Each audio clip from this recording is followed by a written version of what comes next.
Now, the episode begins with Nate looking over the blueprints for the Beast Record Sword and the Beast Jet Sword, and that when Steel actually came to try out the simulation, which Nate actually thought it could be his maintenance time, but he actually say that now that he is a ranger, well, actually both of them are rangers, and them are brothers. It's time to them. I mean, to them to take care for each other. And so we actually see Nate and Steele go out for a jog, and we actually head to the next scene where Blaze, Roxy, and Squazzle are busy rebuilding the Cybergate for Evox, so they need steel to complete their plan.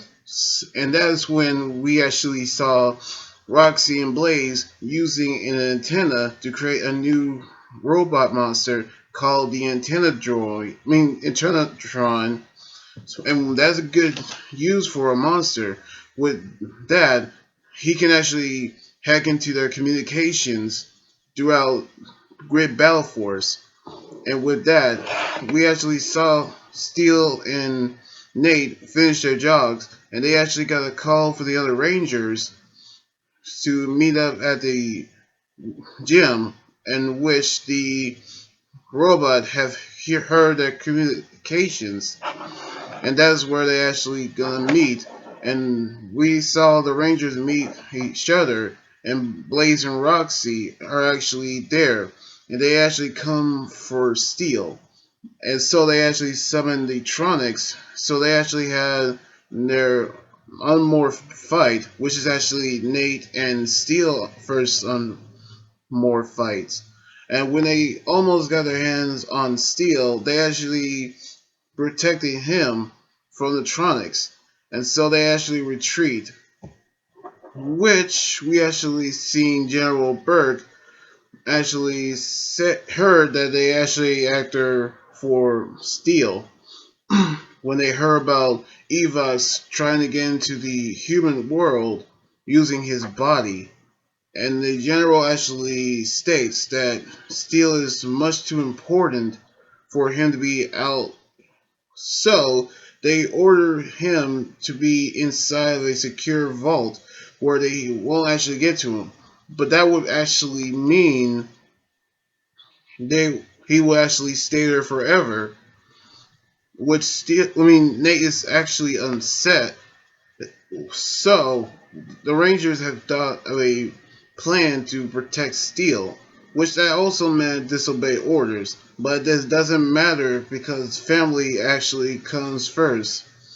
And so they decide to hide Steel and give him, I mean, take him away. So we actually seen the Rangers looking at the Tronics, moving the equipment to another location, and that's when we saw General Burke actually stop them and ordered them to hand over Steel.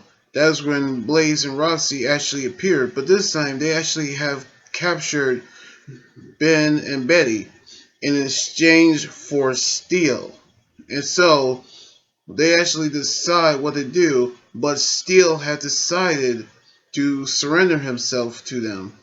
In which, even though Nate have disagreed, but Steele actually say that they're family, and this is what family actually do, and that's what I truly respect.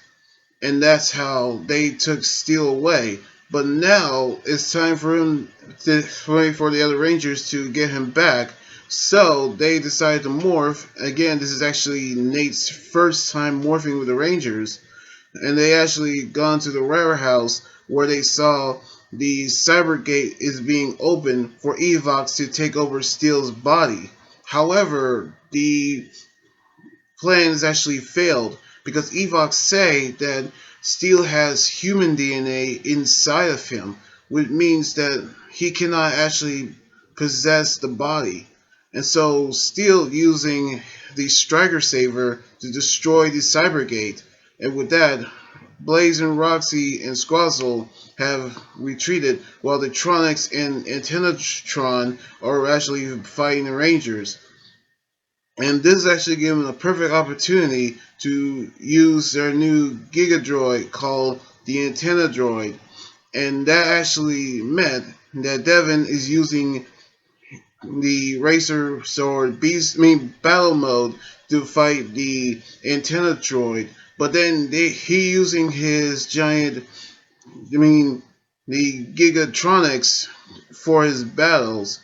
And so we actually seen General Burke orders them to release the new Zords, the Beast Wrecker Sword and the Beast Jet Sword, which we actually seen earlier. And they actually have contacted Nate and Steel, which is actually seen as Steel has Morph off screen. And we actually seen them using their new Zords for their battles, and then actually drain the Morvax from the Gigatronics, and they defeated the Gigatronics, and Ralphie and Zoe have defeated the Antennatron, and Devin has destroyed the Antenna Droid as well. And actually, they actually picked up the pieces for the Cybergate was actually left and put it into the vault. And the general have apologized to Steel, and seeing that his bravery and his sacrifices had changed his heart, the Rangers have decided to let Steel join the Rangers as well. Now, the mid-season premiere actually has a lot of new things actually happening, like the Striker Saber, the Beast Wrecker Zord and the Beast Jet Sword are actually impressive as well. And so is this episode, even though it's actually mid-season and actually where we left off of episode 8. So we actually can't wait to see what's going to happen on the next episode next weekend. So anyway, like this video, subscribe for more, and comment on what you think about the episode. You guys can also follow me on Twitter, Instagram, and Tumblr, and like my Facebook page. Until then, this is Anime Guy here saying sign out. Laters!